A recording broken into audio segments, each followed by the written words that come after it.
let's talk about some of the cons. Well, the first one is high intensity.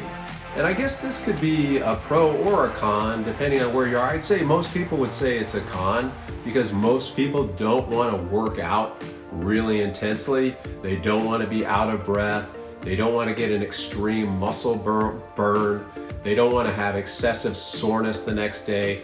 They just don't generally like being uncomfortable. So the high intensity, I put that in the con department, but again, it's a little bit subjective.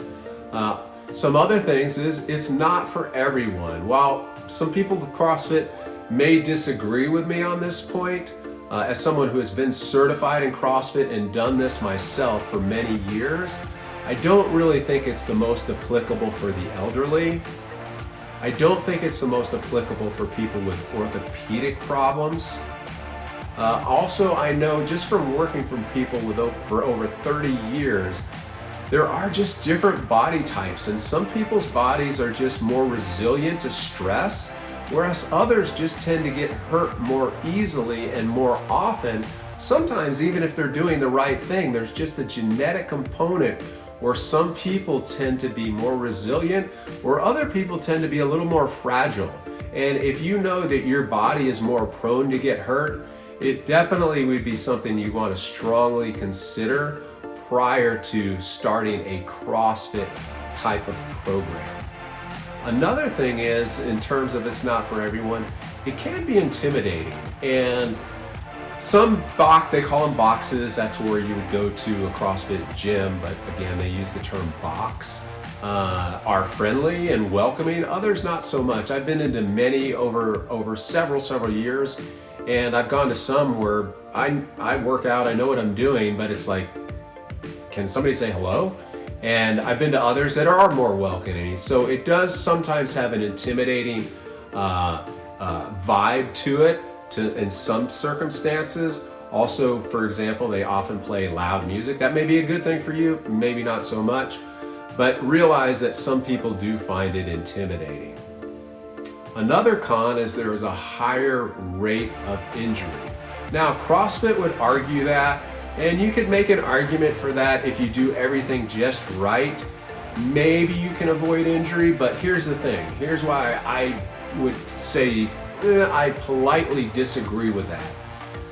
In a CrossFit box, you usually have competitive people, and you usually have to go against the clock or go against what's called a PR, a personal record, where you're trying to best your last performance. And so when you have competitive people, you're going against the clock, or you're trying to set a PR, think about it. You have to push yourself really hard.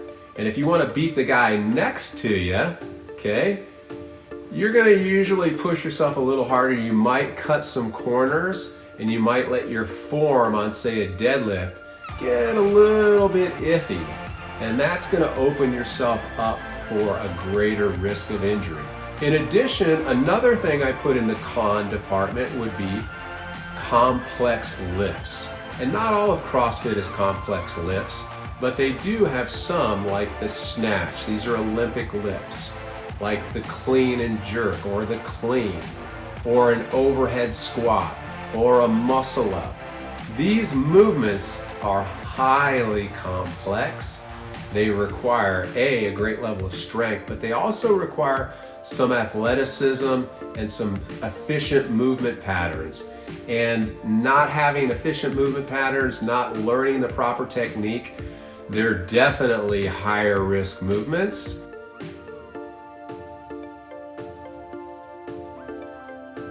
Thanks for watching.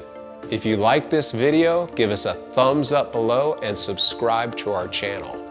Also, head over to freedomforlifefitness.com and learn more about how we can help you reach your health and fitness goals.